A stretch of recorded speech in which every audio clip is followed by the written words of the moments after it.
Council work session. We're going to start off tonight with our climate action plan review, led by Maddie and Nick. Welcome.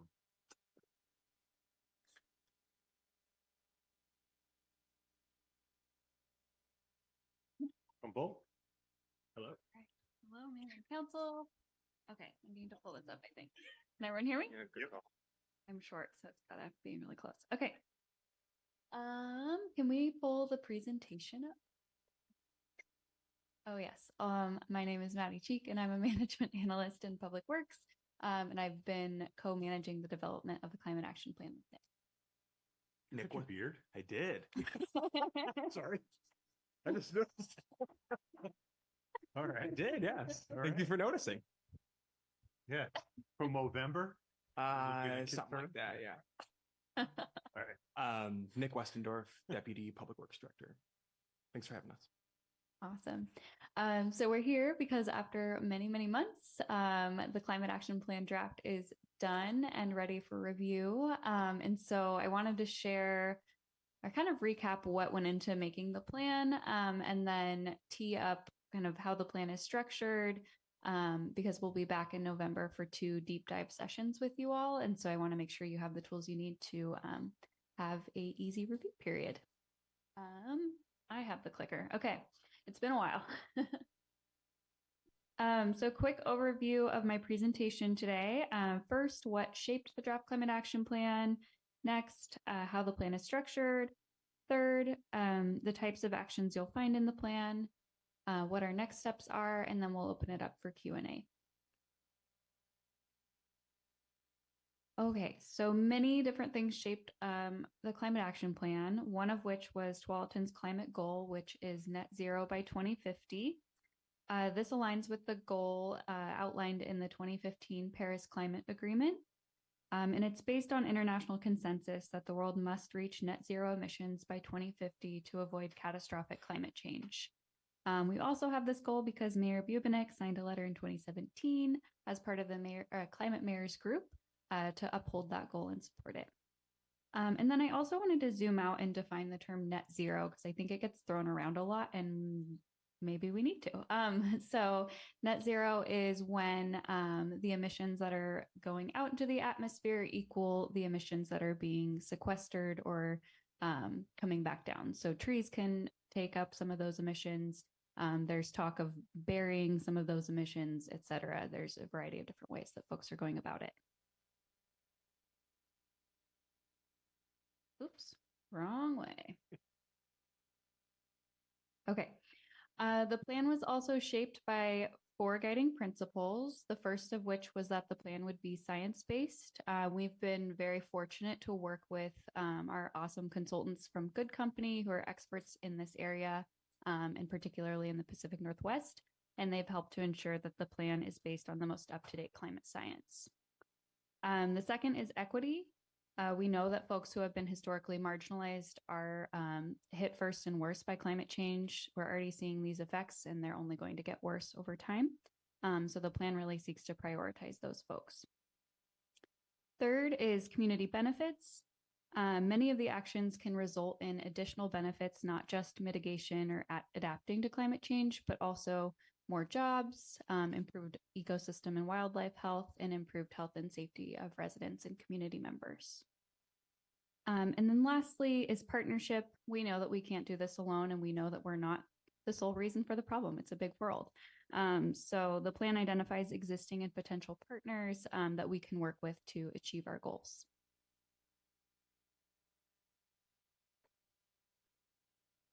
Our climate future also shaped the draft climate action plan, particularly the adaptation section of the plan. There are 3 key ways that climate change will impact Tualatin. The first of which is extreme heat, which is days over 90 degrees Fahrenheit. Historically, Tualatin has experienced 6 days of extreme heat per year, and that is set to go up to 30 to 60 days per year under different climate change scenarios. And so that would make our climate much like that of Sacramento, California, which we all know is quite hot. Second is increased frequency and intensity of flooding. Big flood events like that of the 96 flood shown here are likely to occur more often, of course, leading to both property damage and public health concerns. And then lastly, we expect to experience an increase in wildfires and smoke events. The photo at the bottom there on the left is, well, they're both from 108th and Herman right out here. And on the left is a smoky day in 2020, and on the right is a clear day from May of this year. So just kind of, yeah, we all know how that feels.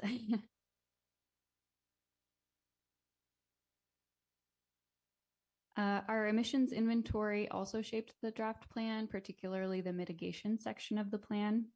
If you'll recall, the emissions inventory is based on 2019 data, and we picked that because we had conducted the study in 2022 and we were still kind of coming out of COVID, and we didn't know, if there would be weird anomalies with the data from 2020 and 2021. So 2019 was the last complete year, and that's where we're at with that.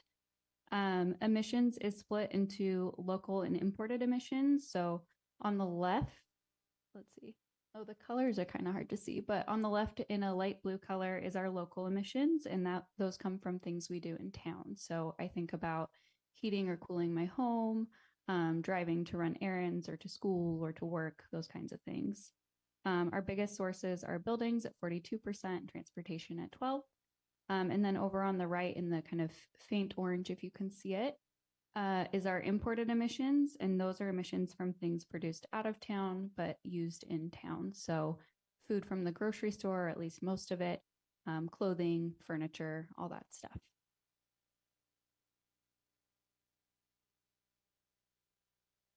Community feedback played a big role in shaping the draft plan. We've spent the last year and a half engaging with community through a variety of mediums. So one was 4 interactive bilingual workshops that we held here at Tualatin City Services. We did a variety of tabling events, including at the library, at the Tigard Farmers Market, and then also at the Summer Concert Series of 2022. We've given a variety of presentations to groups like the Chamber of Commerce, the Youth Advisory Council, Team Tualatin, Earthwise Crew, and many others. We had our first online open house last fall to collect some kind of preliminary data on what folks' concerns were, and then also what kinds of actions they were interested in taking. And we also conducted a business-specific survey this spring to gather feedback on draft actions at that time. I also want to note that a lot of promotion went into this. Digitally, we did social media, electronic newsletter, and targeted emails to folks. And then print pieces as well. We sent postcards to all addresses in Tualatin, and then also did some posters and signs around town to try to catch people where they are. Okay, and last but not least, with what went into the draft plan, stakeholder feedback was also a really big part of this. We hosted 7 stakeholder workshops with folks from the utilities, the business community, nonprofits, state agencies, and the counties, and of course, city staff as well. These conversations were really helpful to illuminate both the challenges and opportunities that we have to work together to meet our climate goals. And it was also really helpful to identify existing programs and potential partnerships that we've identified in the plan.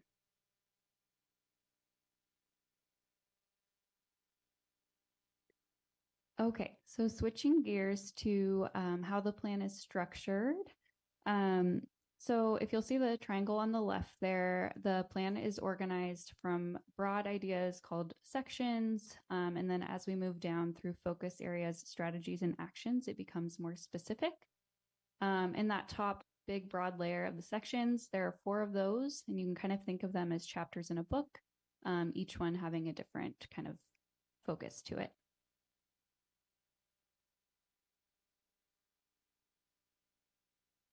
The sections are organized into focus areas, and there's 7 of those. 3 fall under the preparing for climate change section and 4 under the reducing emissions section. Each focus area is a grouping of strategies that aims to address climate change in a specific area of life. So focus area 2, health and safety, is all about how we can help people stay healthy and safe in these changing climate conditions. And then focus area 4, buildings and energy, is all about how we can reduce emissions specifically in the building sector and so on.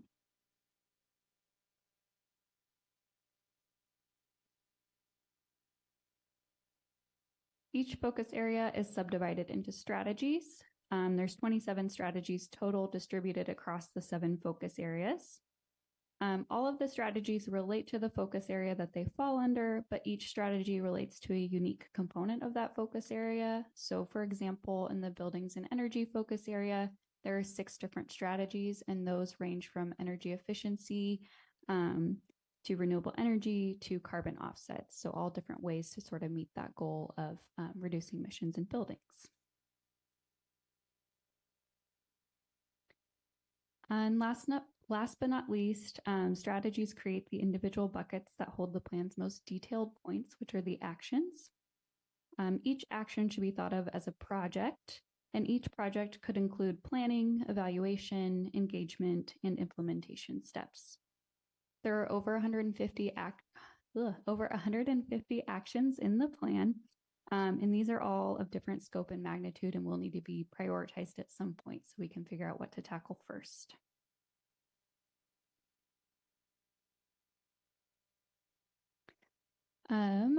Similar in that vein, different actions have different pathways to being implemented. Some can be taken directly by the community, and others might require the city to take a role, whether that's conducting a study, convening partnerships, or standing up programs to help folks out. Those are some different ways we could do it. So the city roles show up in the plan as implement, convene, and support advocate. And then I also want to call your attention to the one at the bottom, which is policy decision. This indicates actions that would require further council discussion and decision to move forward. So I just want to reiterate that this plan has a lot in it, and then by adopting it, we're not necessarily wholesale adopting everything in it, but rather it's kind of a menu of options for this council to choose from as we move forward.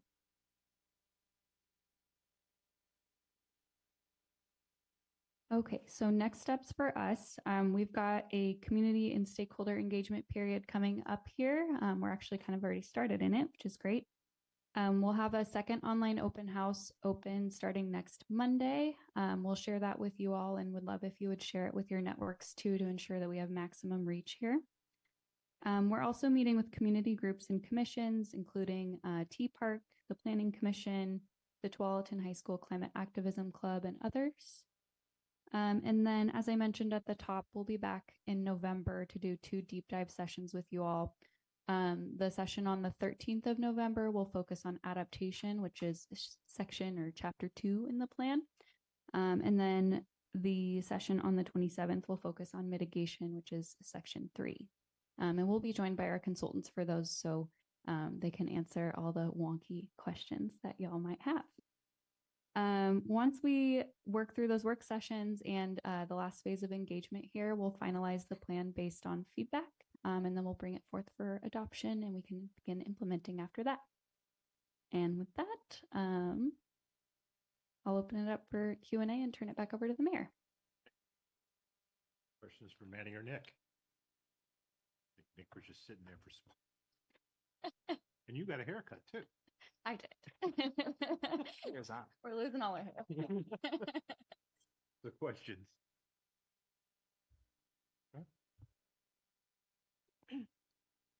I don't have a question, but I have a comment. I just want to thank everybody that was on the committee. I know you guys are here speaking. Valerie was our council liaison and I was the alternate, but I went to a lot of them, and so many people in the city staff have been coming and participating very consistently. It's a big plan. It's a big endeavor. And people asked and such thoughtful questions and provided such great insight and input from all the different departments, and you guys know who you are sitting in the back row. So I just wanted to say thank you. And the other thing is we asked a lot, and the colors and the images and the ways of simplifying a pretty complex, not just subject, but the level of detail and the work that went into it, and how it's organized has been really thoughtful as well. So I just wanted to thank you guys. And then finally, also, I saw you out in the hot summer and the rain and the everywhere in these rooms, just talking with the community in a really thoughtful, open, engaged way. So, anyway, that's all I'm gonna say. Thanks so much. Thank you. I would just want to reiterate what Counselor Brooks said, this whole process.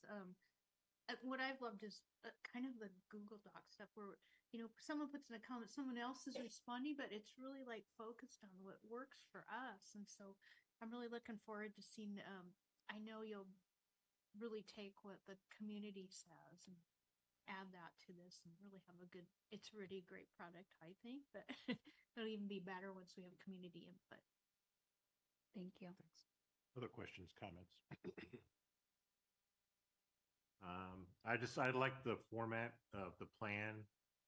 Reminded me a lot of Tualatin Tomorrow, how it was assembled, and with the strategies and actions and stuff like that. So I think that's a terrific way to do it because you can get your head around it that way. Also, like the key is on the bottom of every page. Thank you. So I was I was looking at those icons going, what? Yeah. And it was nice to have to go flipping back to see what they were. So I like how it's organized, and yeah, looking forward to the feedback, the community. I know I always ask about, make sure, reach out again to the business community, the chamber, because business priorities and business views are sometimes different than residential. So as much business feedback you can get as possible would be great, and also maybe get some more partners, if you will, on board to assist in getting some of these done. It took us a few years to get through the community, to get a lot of our actions done and our strategies in Tualatin Tomorrow. But it took 5, 6, I think 10 years. We've got like 100 and almost 200 items, all kind of like this. Most of them got done. So looking forward to this. Thank you. All right. Anything else? Thanks for coming tonight. Thank you. Thanks for having us. All right. We'll see you in November. All right. Yeah, it's not that far away. All right. So next up, we have the City of Portland Wholesale Water Contract, discussion led by Rachel.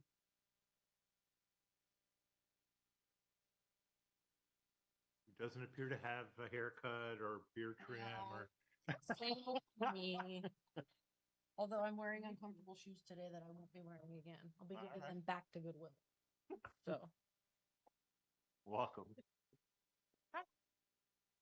Hello, Mayor and Councilors.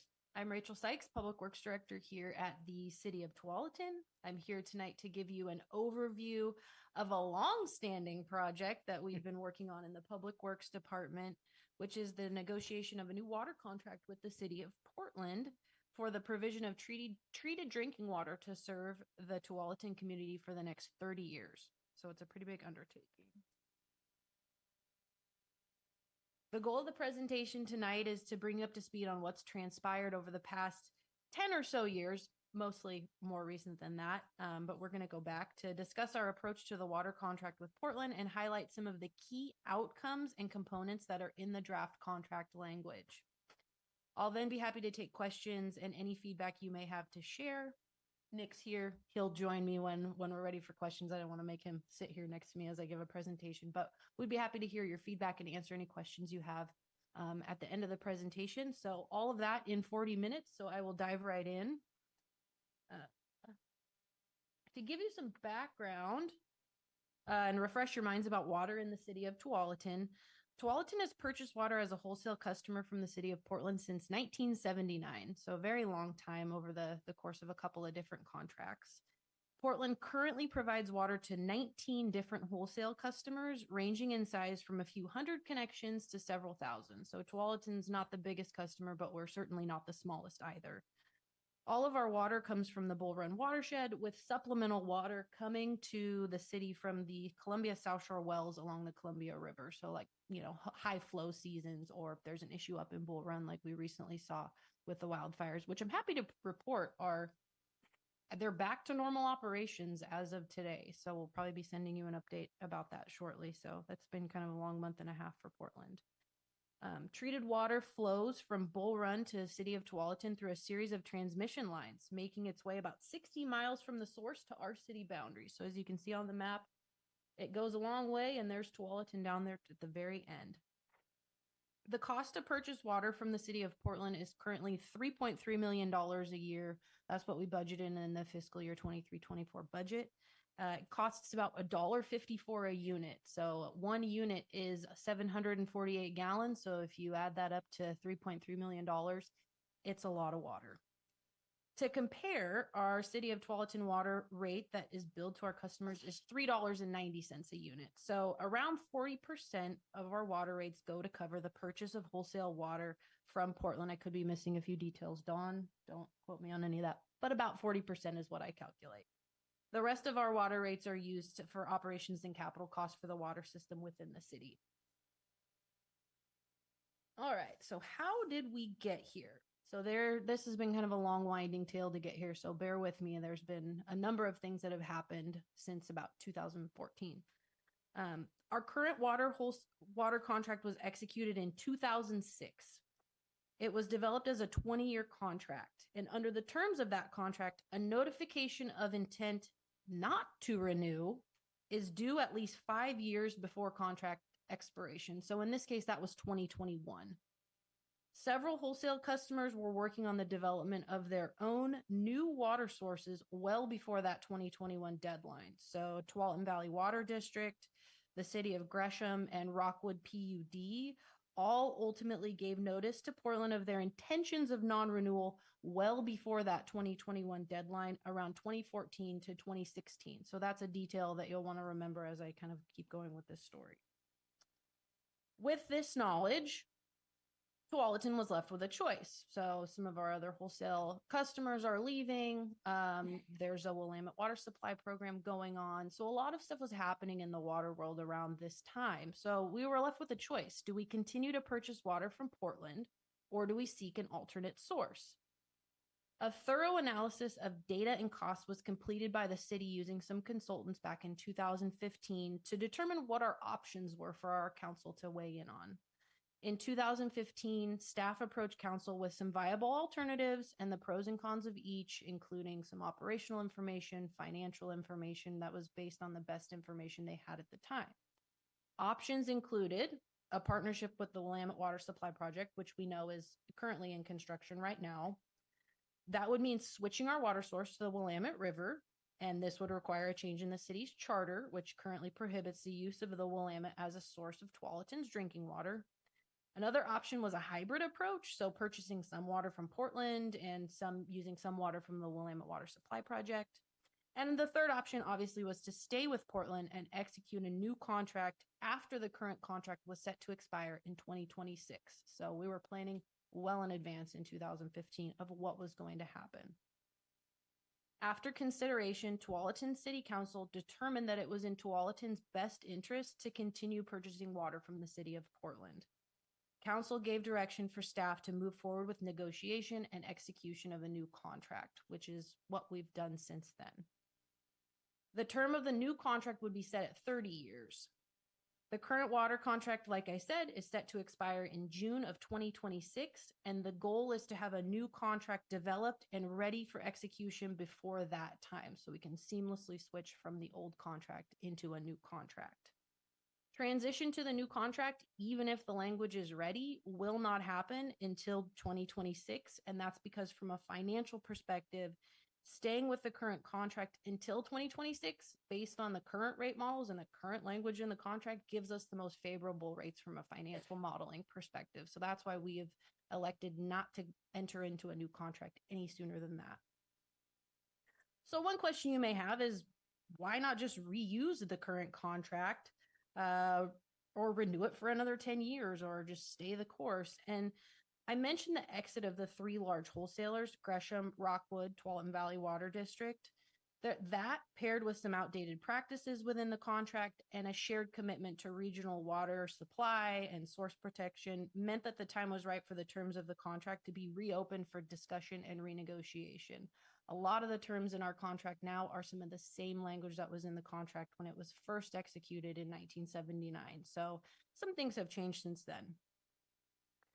Also, one of the biggest details is that reuse or renewal of the contract with the existing terms with the exit of those 3 large wholesalers would have led to exponential rate increases for us over time. A review of the rate model is needed for the contract to be feasible for us from a cost perspective. So honestly, that's probably the largest driver of why a new contract with a new rate model was needed. I will note that the existing contract wasn't completely thrown out. We didn't start from scratch. It was used as the starting point and template for the new contract. Some parts have been added, some parts have been deleted, and some parts have been edited. But I will tell you, every section of the contract has been thoroughly reviewed and discussed. It's 15 sections and about 40 pages. So we've been looking at those 15 sections and 40 pages for many years now. So that is your background. So collectively, from all of that, Portland and wholesalers together executed a contract with FCS Group in 2020.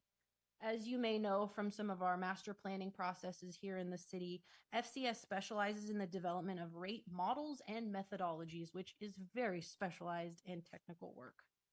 FCS was tasked with guiding the group through development of key components of the contract, most particularly the different pieces that collectively make up that rate model, which is used to set the rates charged to us and all of the other wholesale customers under the contract.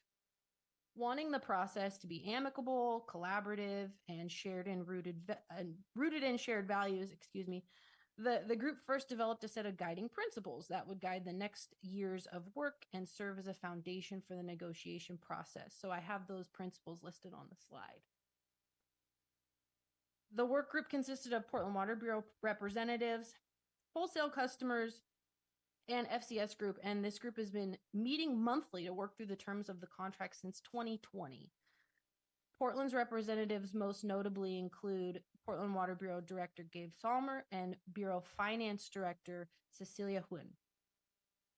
Some portions of the contract are highly technical, over our heads. So in order to ensure that a thorough review could be completed by subject matter experts, we've been working with a few consultants throughout this process. First is going to be Jeff Fox. You may recognize that name, as Jeff is our former public works director here in the city of Tualatin.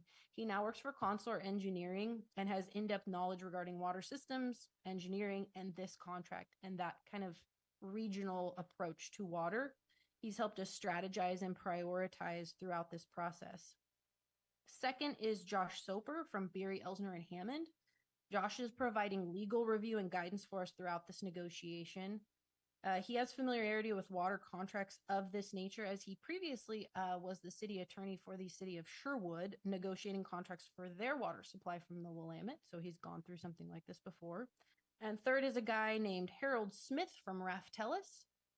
Harold specializes in rate models and financial analysis. So Raftellus is like an FCS. It's basically another company that does a lot of the same things. He's been our set of very technical eyes on the rate model developed under the contract to just make sure that everything is accurate and meeting our expectations. So Tualatin's approach to a contract. We've been an active participant throughout this work process. So former Public Works Director Jeff was very actively involved. Nick's been very actively involved. I joined the city in November 2021, and we've worked diligently to continue the process, considering Tualatin's water needs today and into the future, because 30 years is a very long time to think ahead about. We've got a commitment to work within the bounds of the guiding principles. We've established a really good working relationship with other wholesalers and the Portland Water Bureau that I think have been instrumental in our work on this contract. In addition to the guiding principles established by the group, we have a few key values and ideal outcomes that have been important guideposts during our negotiation. So most importantly is the provision of high quality and reliable water for our community. Water is our most valuable resource. So ensuring that we have solid access to the water that we need for Tualatin 30 years into the future has been really a key driver for us. Yes, this has been a group effort, but we're keeping our specific community needs in the forefront. Second is the need for stability in a few different ways. So first, our rates. Stable and predictable rates are really important for our financial planning. Spiked rates that are very, I would say, I don't know, subject to the whim of what's going on from a capital perspective, construction perspective, are really difficult for us to plan for. Second, in operations, we work with Portland on an ongoing basis from an operational standpoint. Consistency amongst our operational practices, processes, and planning should remain coordinated and stable over time. The contract can ensure that that happens. And third is balance. While this is a contract and we are buying water from Portland, our goal is to extend our ideals of active partnership into the contract terms themselves. So some balancing of power is what we're saying will allow Tualatin to have a voice so we can better advocate for our community as part of the operating terms of the agreement. Ideally, memorializing these terms within the contract can provide smooth transitions of leadership and span political shifts that may occur over that 30-year period. Sorry, my slides are out of note. I list our technical experts here.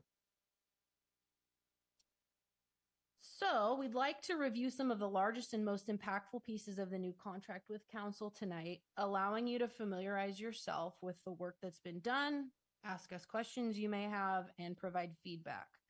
We aren't asking for any specific council directive at this time, but we welcome your general thoughts regarding this contract that you'd like to share, because it is important that we have those. Note also that these are going to be high-level explanations of the contract outcomes we're seeking to achieve in the negotiation of the new contract, with some general overviews of specific contract provisions that will help achieve these outcomes. This is not a deep dive into the specifics of the contract provisions themselves, but if more detail on any of these topics is desired, we would be happy to follow up and provide further information or other meetings if you have interest in going deeper. I've summarized the key contract components and then tied them back up to the key outcomes that we're seeking to achieve with the contract, as you can see on the slide headers, and then the subheaders below kind of talk about the different provisions of the contract. So first, obviously, is paying for the water we use. This seems like a really basic outcome, but it's one that's first and foremost with the new contract. Our current contract includes provisions that require us to estimate our annual usage and purchase a guaranteed minimum amount of water each day, with fluctuations seasonally. This is called the Guaranteed Minimum Purchase Quantity, or GMPQ. On an annual basis, we are locked into the purchase of a daily GMPQ, whether we use that water or not. So we are locked into buying 4.4 million gallons a day, and for many months out of the year, we do not use 4.4 million gallons a day. So the new contract eliminates the GMPQ. We'll only pay for the water we use, with 5-year rolling averages informing our rates, not estimates. The straightforward approach is simplified and follows the guiding principles established by the group. Second is fairness and non-gaming. The new water contract is viewed as a more collaborative approach to the provision of wholesale water, with components that make sense logically on both sides of the fence. The current contract can be viewed as kind of a wholesale versus Portland arrangement, with some provisions in place that don't make sense when compared to our guiding principles. Certain provisions, like the purchase of interruptible water, which is essentially extra water bought at a reduced rate, kind of like an insurance purpose for the summer months, were really highly gameable, and it allows wholesalers to cheat the rate model, getting a better deal for themselves and leaving others to bear the burden. Wholesalers agreed that now is the time to clean the slate, create a contract that was straightforward, simplified, and fair terms that don't allow for manipulation. Next is predictable rate stability. As water costs increase, justified and stable rates are more important for long-term financial planning than ever before. To develop the rate model, FCS Group followed provisions within the AWWA M1 manual. AWWA is American Water Works Association. This M1 manual is part of a big collection of guides that they have that guide everything from rate making to capital to operations. So they are the, I would say, I don't know, guides of how we run our water systems in our cities. So the M1 manual guides rate making based on industry accepted principles and practices with some flexibility for decision making within the development of the model. As previously discussed, the current contract includes provisions that are complex and out of alignment with guiding principles. While the contract is by nature a technical document, it is, measures were taken to streamline the model for simplicity and predictability over time.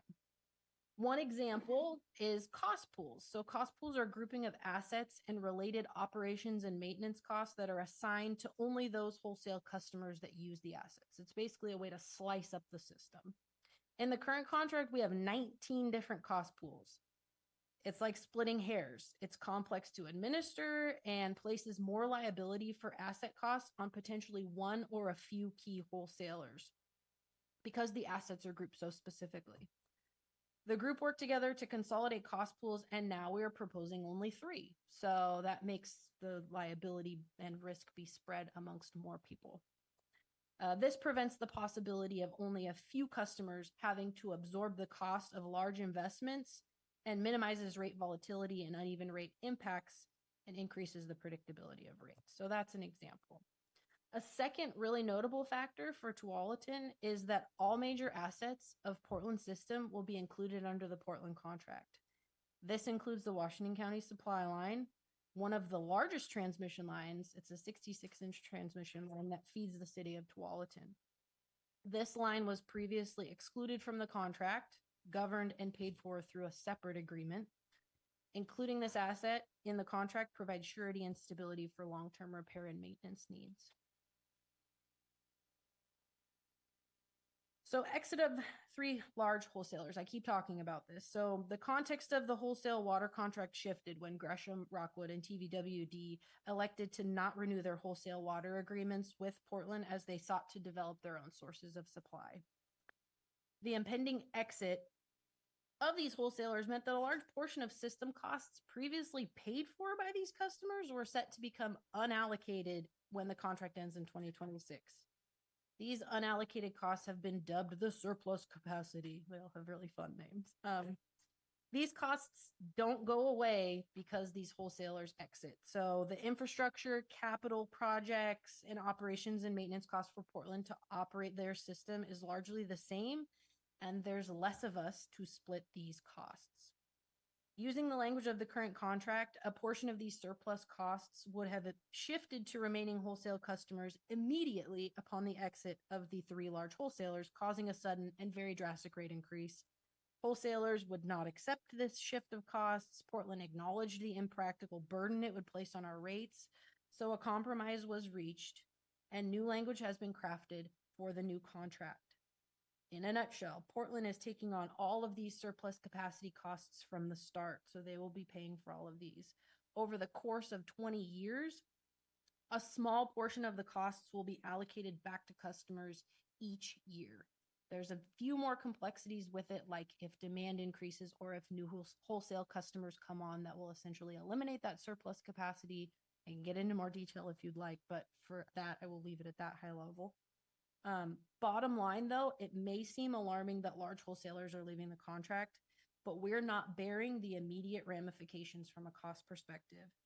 Instead of a drastic cost increase, at day 1 of the contract, the costs will be slowly doled back to us over time, and this gives us rate stability and allows us to financially plan. The last kind of key outcome with components that I want to talk about is a balanced partnership for regional water provision. So a big cornerstone of the new water agreement with Portland is the commitment to partnership for the provision of high quality water and regional resiliency. A few key provisions within the contract highlight this commitment. So one is that wholesale customers may diversify their source up to 90% without penalty. So put more simply, if a wholesaler wants to buy half of their water from Portland and buy half their water from somewhere else, they can do that without being penalized. This helps promote regional interconnectedness of water systems, which is really beneficial from a resiliency and also an efficiency standpoint. The contract also offers language surrounding a coordinated approach to water emergencies where a unified approach is really beneficial. Things like curtailment are specifically called out and provide guidance where needed to ensure some consistency amongst the approach when that is needed to make sure everyone's following the same rules. Resale of water is allowed under the current contract, and we're happy to see it stay as a nice allowance to have in the future because we have sold water or wheeled water to someone else before, the city of Sherwood. So it's nice to have for potential future needs for that future planning in 30 years. The contract includes a working water managers group. It's made up of all wholesalers and Portland Water Bureau staff that come together and discuss issues, updates, rates, and financial topics, and any other items of business on a monthly basis. This group will continue to operate under the new contract. Our goal is for the Working Water Managers Group to provide recognized and meaningful input with a true seat at the table in this partnership. All right.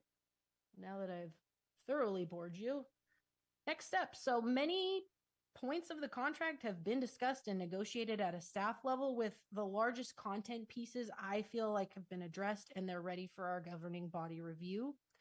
Legal review has begun. So this is when the attorneys get involved. Our attorney has provided his initial comments back to Portland. Further review and legal discussion is anticipated in the coming months. That's that back and forth between us and Portland for all of those shalls and wills and all of those words that mean a lot more to attorneys than it does to all of us. So we're working on that. And then once the remaining pieces are worked through by staff and legal teams, we will be back to council for ultimate review and approval to move forward, likely in 2024. So we're ahead of our 2026 deadline. Knock on wood. So with that, I am happy to open for feedback or questions you may have. Most notably, kind of some questions to get you guys started would be, are we missing anything you'd like information on? I tried my best to put this together in a way that makes sense. And then if there's any general feedback or sentiments you'd like to convey about this, we would love to hear those. Nick, do you want to come up and help with questions? Sure. Nick and I we're a team on this, so. Questions or comments? Blanco. I just have one quick question. So we were currently in a 20-year contract, and now we're looking at a 30-year contract. What is the purpose of that, and is there any benefit to the city? In a 30-year contract? Well, I think one of the things to note is that if you're going to plan to switch source, or if you're going to plan to change in a water perspective, it takes a really long time. Portland is offering a 20-year options, but 30 years will kind of ensure that we're locked in for stability purposes and that they can plan their system to accommodate us. So, yeah. I don't know if there was any other reason beyond that 30 years was selected over 20. Do you have anything to say about that, Nick? Well, the current agreement is actually 10 years, but it automatically renews. So the 2006 agreement renewed in 2016 and is expiring in 2026. And there was desire from Tualatin as well to have some surety long-term that we have a water source for more than 10 years. So there's that. It's kind of the meet in the middle where Portland gets predictability and we do as well. We get some surety. Other questions? Councilor Gonzalez. Thank you for that. It was very thorough. I like it a lot. Have we accounted for the projected growth rate of our population for Tualatin in this water plan as well? I know 30 years is a long time. I'm sure you have. Yes. So that was an issue when the city hired HDR back in 2015 to take a look. One of the issues that we were running up against was that we weren't sure if the pipeline that was feeding Tualatin was going to be big enough, because we shared that pipeline with Tualatin Valley Water District and Raleigh Water District. And so there was questions about whether that pipeline would meet our capacity needs into the future. Tualatin Valley Water District is now developing their own source of supply, the Willamette Water Supply. And so we know that Portland has the capacity. We know that the infrastructure is there to meet our needs into the future. So yes, it was accounted for in the water master planning process. If the capacity needs wouldn't have been there, that probably would have been a big project that you would have seen show up in that water master planning process. And I do know that for business, it's a little bit more difficult to predict. But I do know there's a lot of movement in our city for jobs and things like that. So of course, that's also been taken into account. How did you account for that? What kind of rubrics or analysis did you determine on for businesses. for economic growth. Yes. One of the things to note is that if a business comes in that's an absolute huge water user, we can deny those permits. We can say the city's infrastructure cannot meet your needs. That said, we have some pretty big water users that want to that operate in our city, and so it would take a lot for us to say, hey, our reservoirs, our pipelines can't meet your needs, but the city ultimately can say we cannot house your business. I think there was a large water user that wanted to come into the city a couple of years ago, and the city, I think, had to say, our infrastructure can't meet your needs. Should we try to meet the needs of a business, say, in 15 years? There is clause in our contract to renegotiate that, or how does that work? If I feel like the supply from Portland is not what the issue would be. Okay. Portland can supply us a lot of water. Our pipeline is big enough to feed a lot. It's the local infrastructure that would be the limit. Wonderful. Thank you for that. Mhm. Thank you. Councilor Pratt. This is really good. That was a lot of material and you explained it pretty well. I mean, it was like, whoa. I'm just wondering, you talked about like stability of rates, Mhm. and I'm just wondering how that, I'd like to know a little more how that works. I mean, what happens if, like the thing with the bull run that's happening, like something unexpected and very costly comes up? How does that work with increasing the rates, and how do they keep it stable? Would you like me? So moving to the rolling average is one of the ways that we've built some stability in, so that there's some time for that to kind of get absorbed, and there's some historical data to go into it.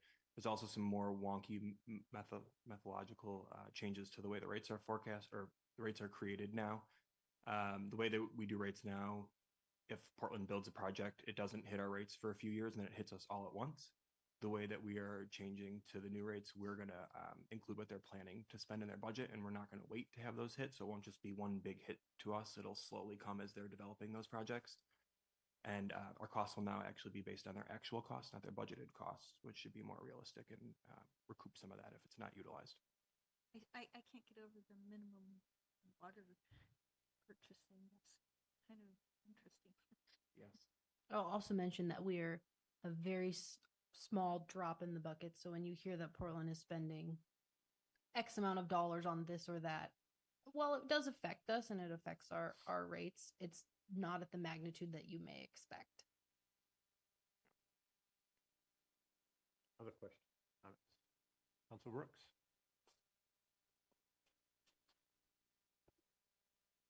Thank you both for all your work on this. And I remember having conversations too with Jeff Fox talking about the consortium's value for relationship building and poising ourselves in a better position. So I appreciate all this information that you brought. It's a lot of information.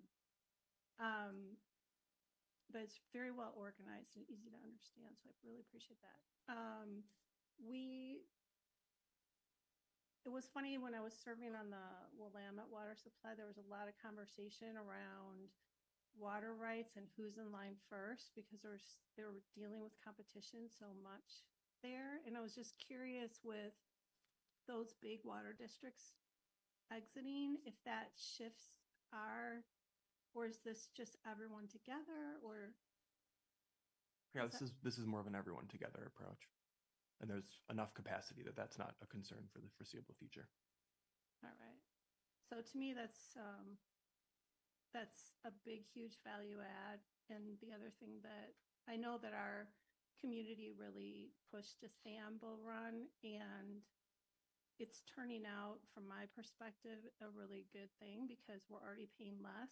And even though our rates might bump, it's being mitigated and negotiated in a really fair way with more collaboration. And I know that you've been through this whole thing between two department heads, and watching you jump on as director, it's been, I get to get a front row seat sometimes being on the consortium. So I just appreciate both of your work, and also your help in helping me to understand and be a good decision maker here. So thank you so much. Other questions? Comments?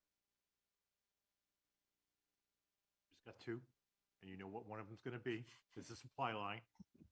So I don't know what, if we don't have to get super wonky here, but I do like that, have more detail on how the contract addresses maintenance, improvement, earthquake prevention on the supply line over the years.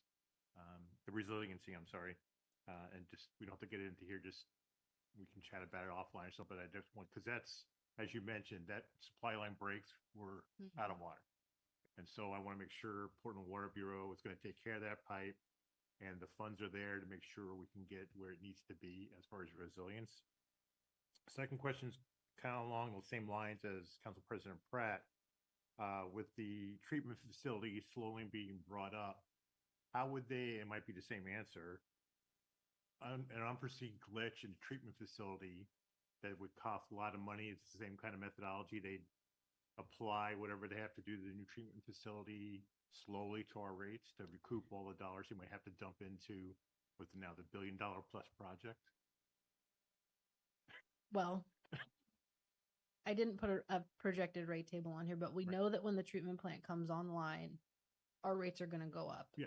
And the nice thing is the construction works in progress. We'll, in 2026, we'll start paying for that water treatment plant, and then slowly over time it will be doled out. If there's an unanticipated glitch or the treatment plant comes online and something happens, we likely would be on the hook to help pay our share of that. However, the treatment plant is shared by wholesale customers and retail customers. So the cost of that would be more So evenly is that spread. part of the, But that is, for the three yep, things? that is part of one of the things with going with Portland is they operate the system, they make the system operational choices and decisions. And so one of the, like with this treatment plant, they built it to the size that they wanted. They built it to the scope and the treatment style that they wanted. And so we are hitching essentially ourselves to that wagon. So there is some risk there. But in 2015, I think the council had a decision. Sherilyn could probably speak a little bit more.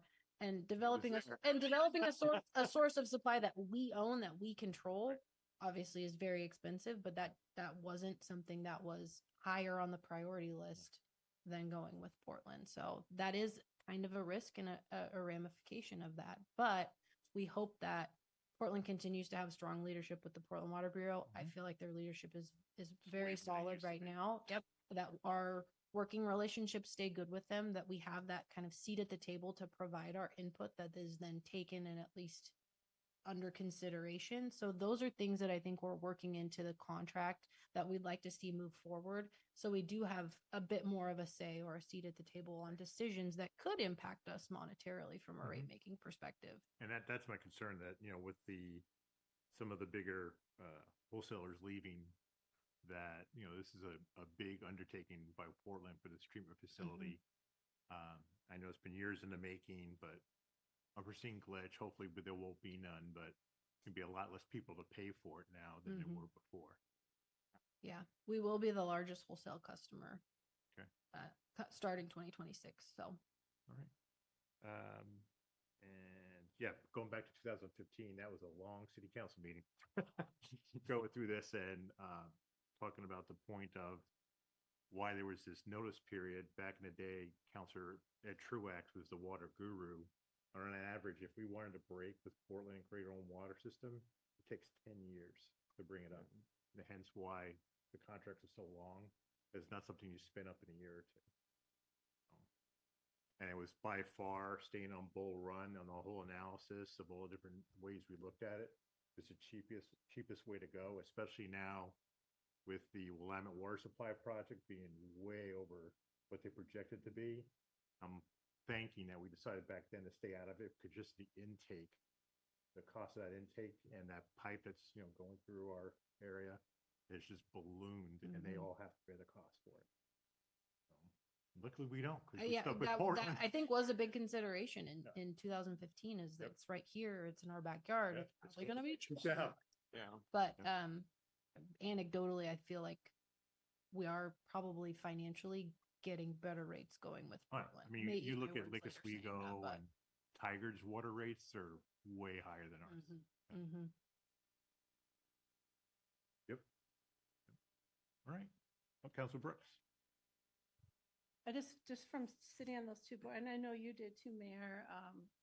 I also think that the way that the participants work together is going to be easier on our city too and our staff than other supply, frankly. Just for Back in the day, transparent. it was a very tense relationship with the Portland Water Bureau. Oh, I just want to thank you for having a goal of getting this done into 2024 and not midway through 2025. This will make me very nervous. Yeah. Same. So anything else?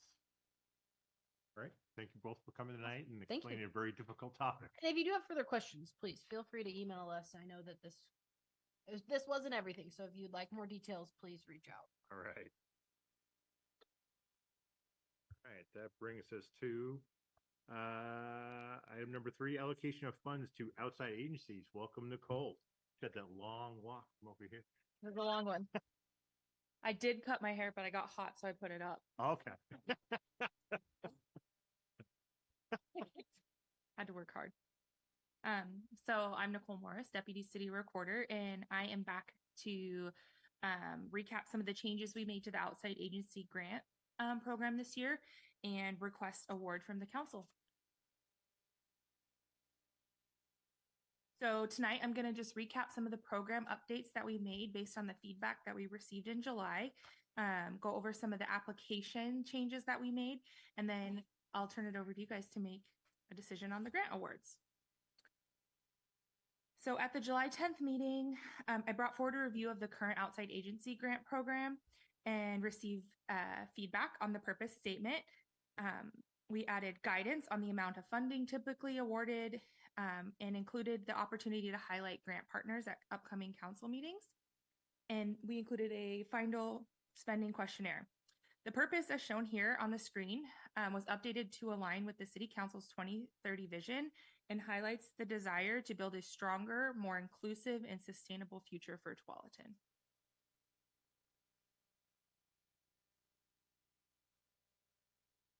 Some of the most significant changes to the program were the updates that we made to the grant applications. The changes we made to the application bring it into alignment with the updated purpose statement, and the funding requests align with the council's vision. Guidance was added on funding that grant requests are dispersed to multiple agencies and typically do not exceed $5,000. The final spending questionnaire was added and included the 3 questions you see here on the screen. They were included in this year's application, so last year's grant awardees answered those questions. And then after the award of tonight, we'll offer times to the grant awardees to come back and present to the council. So after the updates were made, this year's grant cycle was opened for 1 month from August 1st to September 1st. We received 18 applications totaling $95,070. This is a decrease in funding from previous years, but can most likely be attributed to the updated guidance on the funding requests. This year, we received 1 new application from Mitch Charter School, and applications from previous applicants, the Foundation of Tiger Tualatin Schools and With Love. The 2 groups we did not receive applications for this year were from Tualatin High School groups who typically do not come forward for grant requests unless they have a specific item for funding. So after you guys make decisions this evening, I will come back at the next council meeting with a resolution to finalize the grant awards. I'll notify the grant awardees. We'll begin working on getting contracts signed and issuing funds, and then offering opportunities to the grant partners to come back and talk to you in the future. So I will turn it over to you now to discuss the council awards. Megan will share the screen so it's bigger. The ever famous Excel spreadsheet. Yes.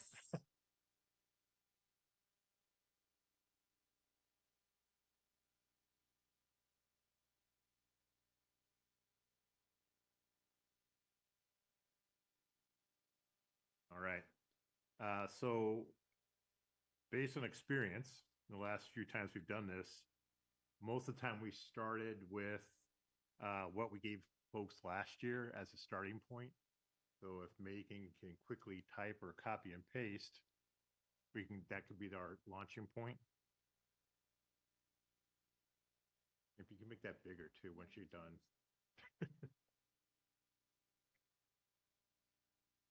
But when we do the math and magic.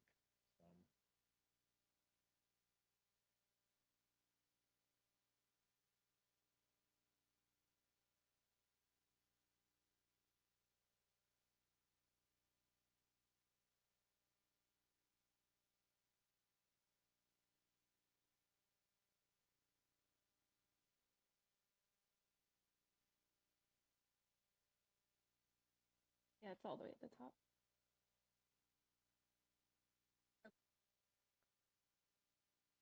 So with that, so we have $1,000 of wiggle room, but we've got, as Nicole mentioned, we've got some new applicants, and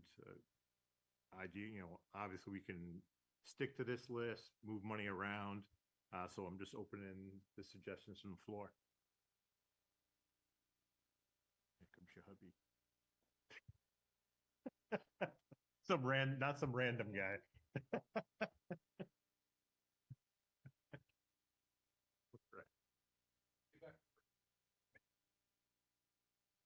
Anybody have any suggestions, comments? Start with city, local, nonprofits, and then Sure. spread out, or Yeah, whatever you'd like to do. I would suggest that. So, but food serving here, and we can. Thank you. Yeah. Okay. Take a ripple effect. So if you can scroll up, Megan. So obviously, Borland Free Clinic is in the area. Well, so one of the main grant requirements is that they serve the city of Tualatin. So though their location may not be located here in city, they all do serve Tualatin residents. And one of the questions in the application identifies the percentage of applicants of members they serve. And I saw anywhere from 5 families served to hundreds, depending who it was. So just when I evaluated that, I went straight to the numbers of how many households they impacted.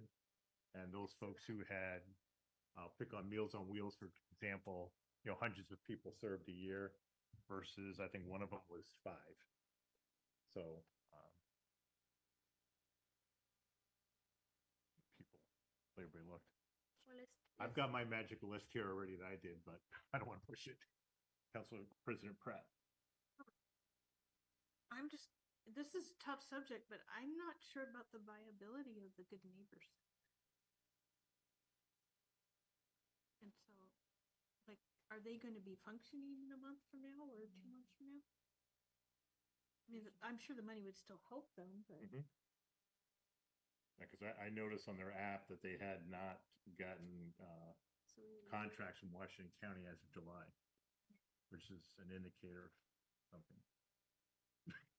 You said. No, I see it all the time in Yeah. nonprofit. I'm in Yeah. this industry, so Yeah. you always want to invest in the nonprofit that's going up, and because they're going to be there. Well, I'm just just saying, serving more people, but if they're Yeah. $2,500 is not going to help them to stay afloat, then yeah, like I'd rather Reallocate it. no, I mean, reallocate it to it's things we truly- know, or like. Okay. So maybe Because on the new ones we had with Love, I know the big one that always is another huge impact is the Foundation for Tiger 12 in Schools with the Pact with Pride. So that has direct Directly impact. serves our. Yeah. So that might be a group that gets some of the money if we move money around. when I start with what, like you said, Meals on Wheels, that we know for sure we have a facility that they come to and they serve hundreds of people a year. They're requesting $5,000. They've traditionally gotten 1,000 every year. Yeah. And they only increased to $5,000 this year because of the grant guidance. You gotta swing for the fences, right? Yeah. Yep. So let's start with half and then kind of see where we are. Well, I mean, an easy thing, if you will, is if you were if folks, we gave $4,500 to Good Neighbor Center last year. With some of that money and the 1,000, we could probably give some money to some of the new agencies that have an impact, not all of them. Even though I have a lot of feel and connection with Mitch, I mean, paying for a mural versus providing assistance to families, doesn't rise to where it should be. I would prefer, I prefer they done something else in the request, maybe next year. So that's the one that I basically just scratched out. Propose full funding to the foundation request. What other? The full 5,000? Yeah, To who? to the foundation. I see, I mean, I see their work in many categories. It's We have, a group I- what are the other two? Rebuilding Together Washington County and With Love? Rebuilding Together, we didn't give them any money last year because that was one of the places I saw was like 4 families helped. It Okay. wasn't a lot, Okay. which is not to so- take away what they do. Yeah, but- and what about With Love? That's the other one that's, Mhm. and how many families did they, because I can't remember. It wasn't that many. Okay, so what if we, well, I don't know, either like what Counselor Healy is saying, or give them like $500 each? We should start from the how many, like the top ones that were, Okay. yeah, and then we kind of go down and, so if Meals on Wheels is serving so many people and after opening from COVID and all that, if they're requesting $5,000, I would support them with $5,000. If that's, one of those organizations that are, I mean, that's just, if that's, if they're supporting our, community here, especially the elderly. Or we could look at giving them more. Well, right now they're requested 5, so that's why I'm saying 5, but if we can see more as we do the math. Okay, if you take the 4,500 out of, did you take it out of Good Neighbor Center, and you put 5 into Meals on Wheels, where does that get us? Where are we at with total? And we're over. No, 'Cause we're the- taking out Mitch. Aren't we We're not 38? including Mitch. Yeah, 38. Yeah, so 1,500. Because the other one that has an impact. I will add that I 35. I did Yeah, have a cool. conversation with the Meals on Wheels people. They called me and they originally asked for $1,000 and they said, oh, we saw that the guidance was increased. So they said, well, we'll just put 5,000. So I'm not sure that there was Right. thought behind the request besides the fact that that was the maximum amount that they could request. So there's just a little insight into that decision Stars. of why they did that. Yeah. I mean, because I think if they got 2,500, they'd be. yeah, I think if they got the same 1,000, they'd be thrilled. Because the other one had, to me, when I read it, is Borland Free Clinic to help pay for lab testing. They got a $5,000 grant from Legacy, and they're hoping to get money for us to help pay with, lab processing fees. We're at the 2,250, which keeps them whole from last year. That number, we're not including anything for the Tiger Twelve Foundation, right? Right. So let's go down to the foundation. Let's throw some money. Yeah. Right. Yeah, start with 25 for a foundation. They definitely serve a lot of our Yeah. community. This is a foundation for Tiger Twelton schools. Yeah, this is they do Pack with Pride, the food boxes. Oh, okay. It also Okay. augments the 12 for food pantry. Let's scroll back up where we at. We're over. Now we're over. Just 1,000. Yeah, put Meals on Wheels back to 1,000. Or 1,500, yeah. Yeah, let's That's all. increase it. Total, And now where are we at? Does that mean we have 2,500 yeah, left? 2,500 left, yeah. Okay. I would be happy to give Borland a little bit of that, because Yeah. Mhm. it's a huge service to our community too. They're expanding.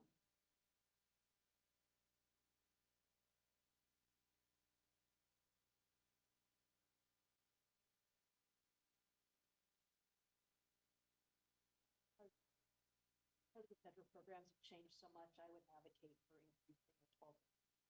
Oh, the other yes, 500. that's another one. Yeah, that's Sure. a great one. But if that, like, my Yeah. math, 35. Uh-huh. Yeah, And then they're where we super at? Yes. expensive. Then where we at? Eggs.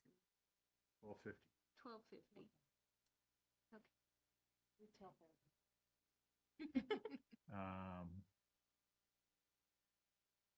So we're, Community warehouse is, we just did a tour there. Yeah. Didn't someone else just do it? And then Senator Rob Wagner was there.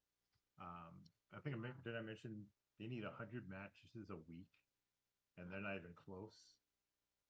So, I was just there last Friday. yep, so where are they at? Where are they? they're at. We have them at 3,000. So So give them. At 3,500. Located, yeah. yeah, Maybe I mean they're right here in town, and they're busting at the seams. Maybe give Meals on Wheels 500. What if I'd also advocate for the sexual assault resource Okay. center because that's Oh, yeah. really increasing with how things are. Yeah, in it sure general right is. now. It'd be great work. So give them 250 and then we have $250 left. Yeah. And I'm fine even putting that in. How about Columbia Land? Or either way, yeah. Still more. Or the aimed domestic towards- violence. Meals on resource Wheels. center. I'm still. I mean, I'm more on this provide services than. Yeah.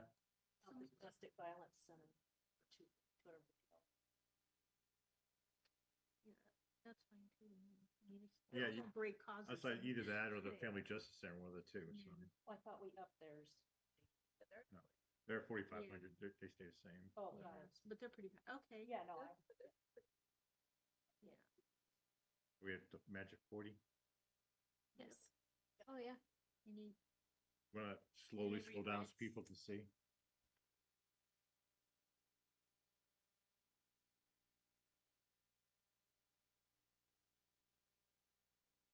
Question. Uh-huh. Family Justice Center of Washington County, how many people do they serve? I don't know, like. It's a couple hundred. From here, from Mm-hmm. Tualatin. I really, those questions Ah, that's really right. need the answers better. to Yeah. Review these. They were amazingly helpful. I thought the applications were more thorough this year. Oh, yeah. Especially when it said what they spent the money on last year. Yes. Yes. Yes. So we have agreement on the numbers? All right. Thanks, Okay. Nicole. Nice job. Bring a resolution back at the next council meeting. I do have one comment to make. Sure. And I think it's a comment that I think it's probably, I don't think there's enough money in there for us to donate. Have we considered at times increasing it in the next budget cycle? Yeah, at the beginning of the budget, I already asked this question. Yeah. So at the beginning of the budget cycle, we can request that it be increased at that time. And Basically, when Sherilyn and Don start kicking that process off again, seems like in a month. That they have it in mind.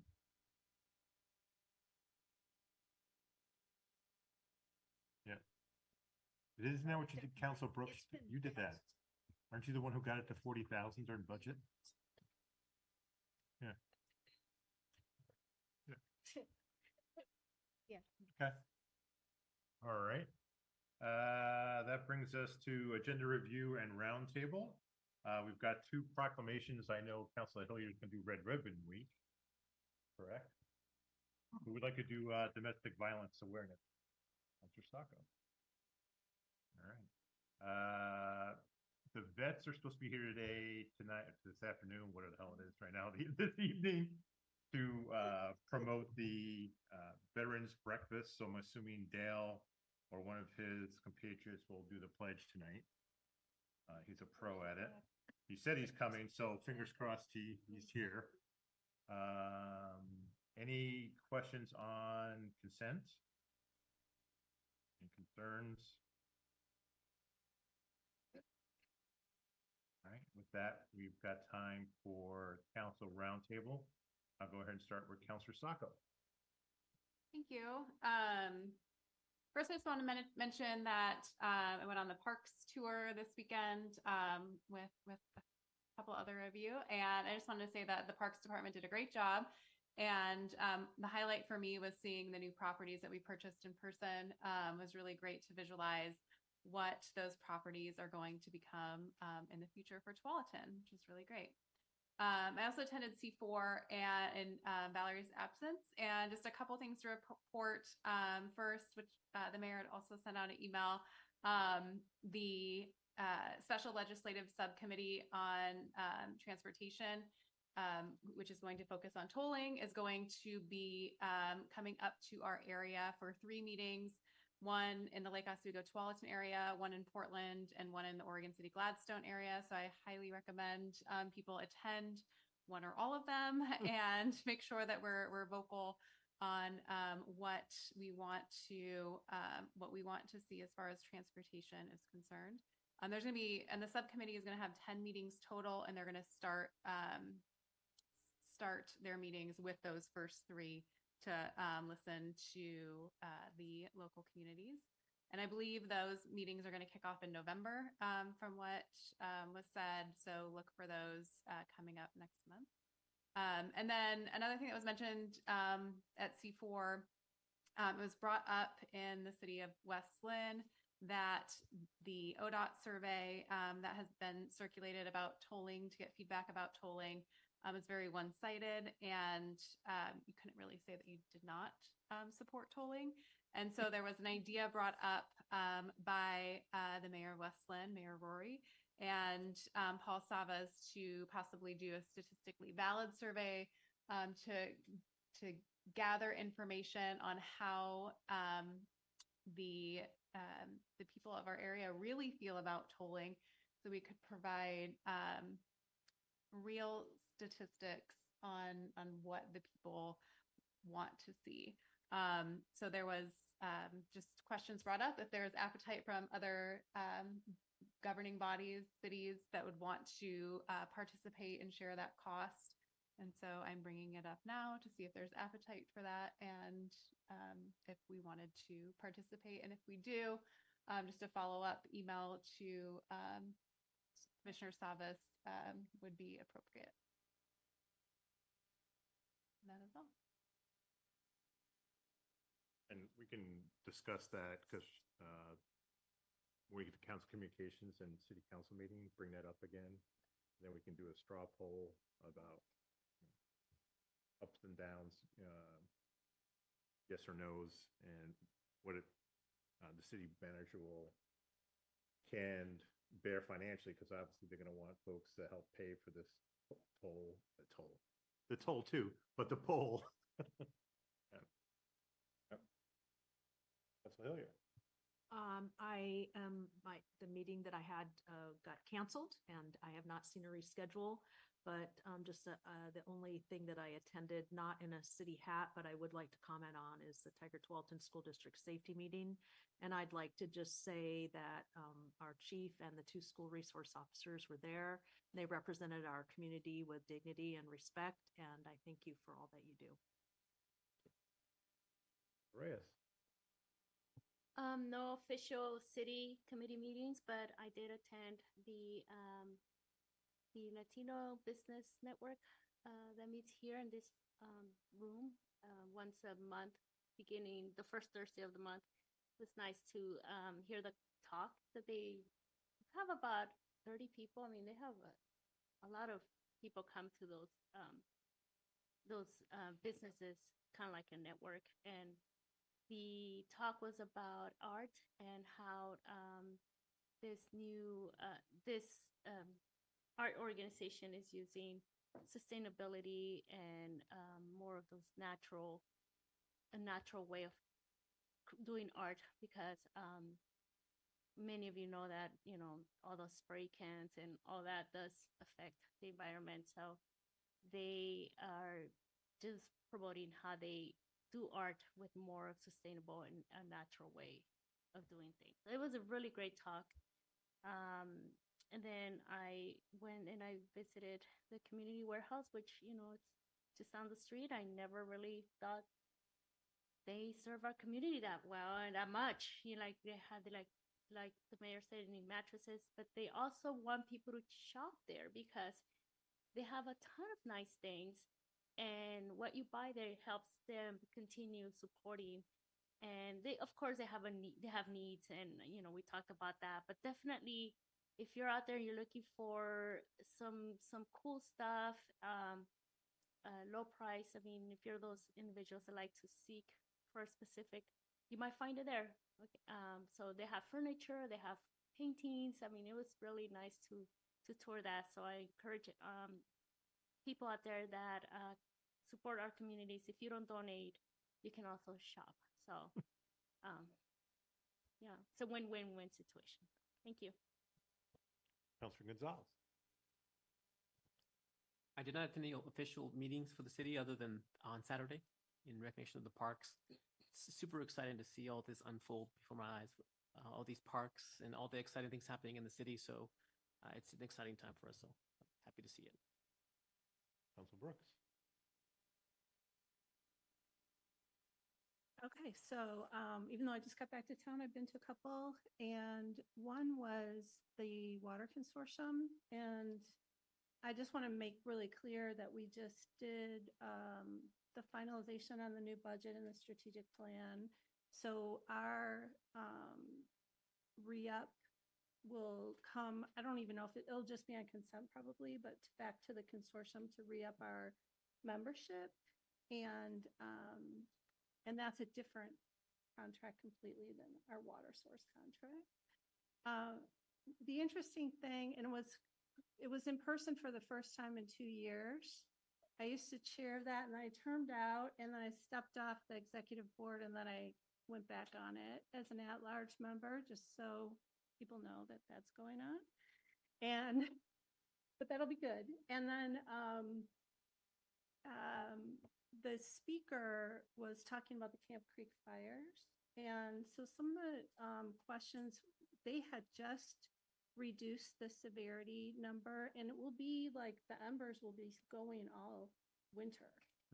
So it was a huge fire, but they have done tons of measuring around how much erosion and they call it turbidity is in the water, and it's still really clean. They use really safe things to put the water out. They commented about how important the consortium partners were to helping, as well as how helpful the federal government was and how well that they worked together, and that was at one point the most important fire in the country. So I think that that's information that's interesting to know, and to know, especially when we continue our partnership with Portland, that they handled this big giant thing.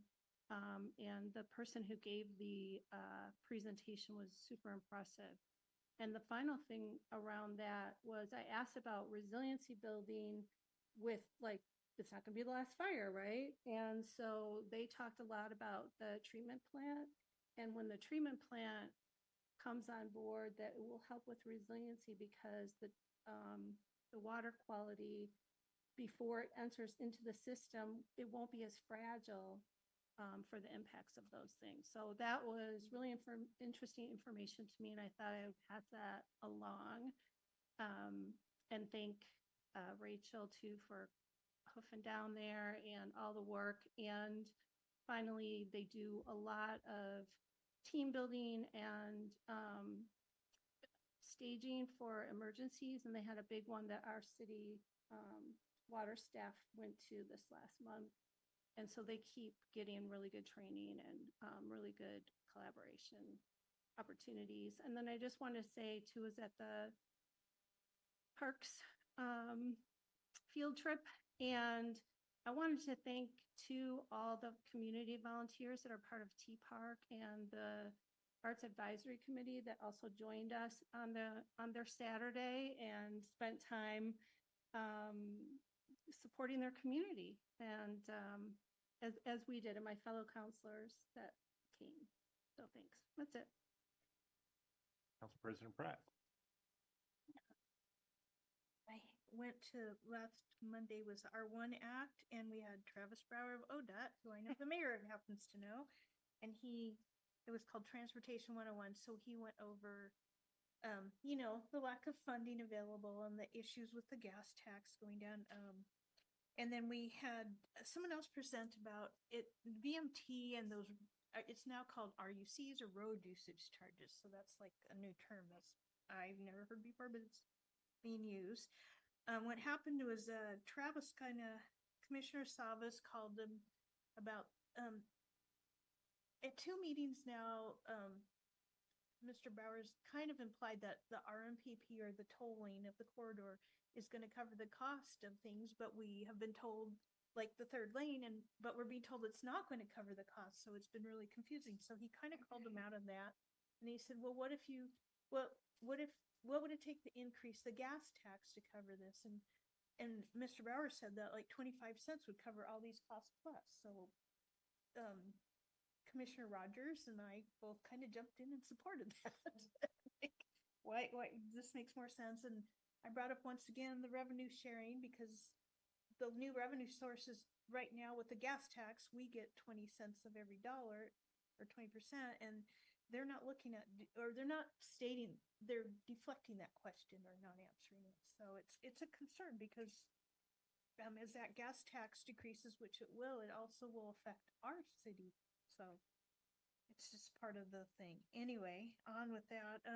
I went to the Clackamas County Business Alliance Forum, and the Clackamas County Commissioners spoke and the two things that I think affect the most, it was around the Stafford Triangle. And the first thing was Tootie Smith especially was very outspoken about wanting to increase the UGB. And then someone asked about the Stafford Triangle. Actually, the question was about the third lane on 205 on the Stafford Triangle. And her whole take on it was that our city, like Oswego and Westland, we need to push forward and develop, and then somehow the funding for the roads will happen. So that's where Clackamas County is at right now. Or I should say Tootie, because she was the one that said this, not everybody on the, commission.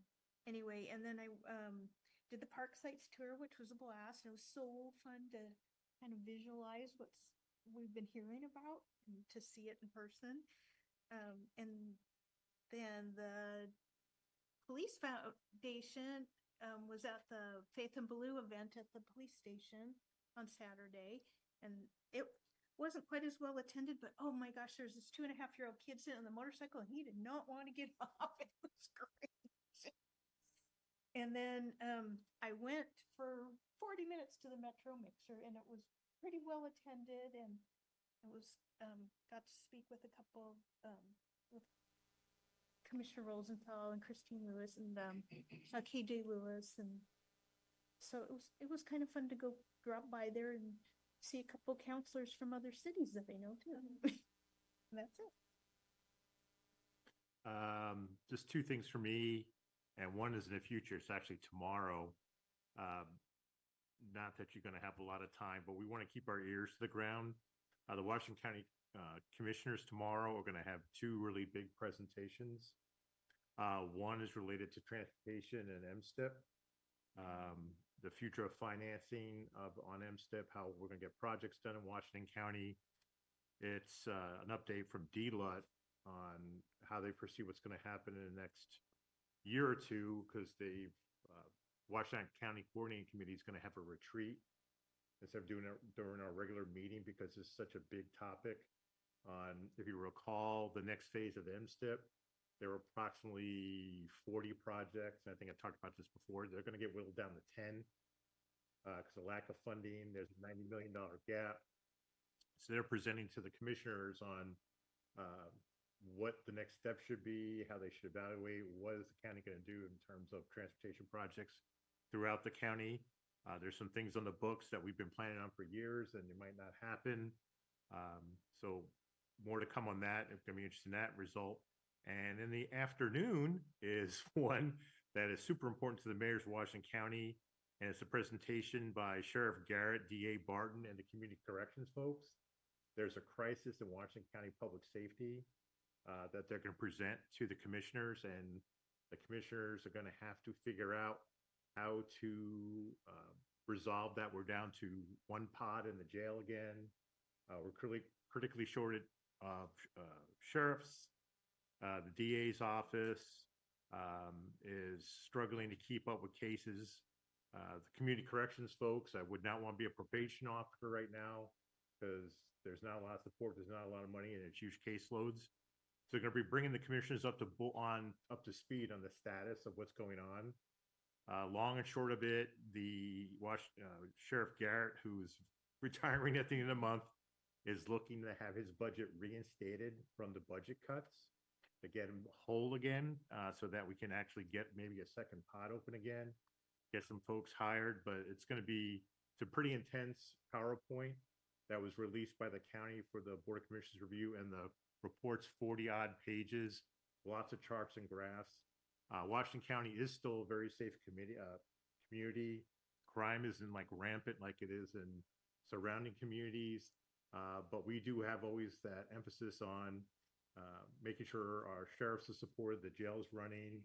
An interesting factoid that I got from the sheriff was even if he was at full capacity and the 3 pods were all the beds were taken, within 2 weeks he'd have to start releasing people because of the jail's still too small. So they're gonna have to deal with this.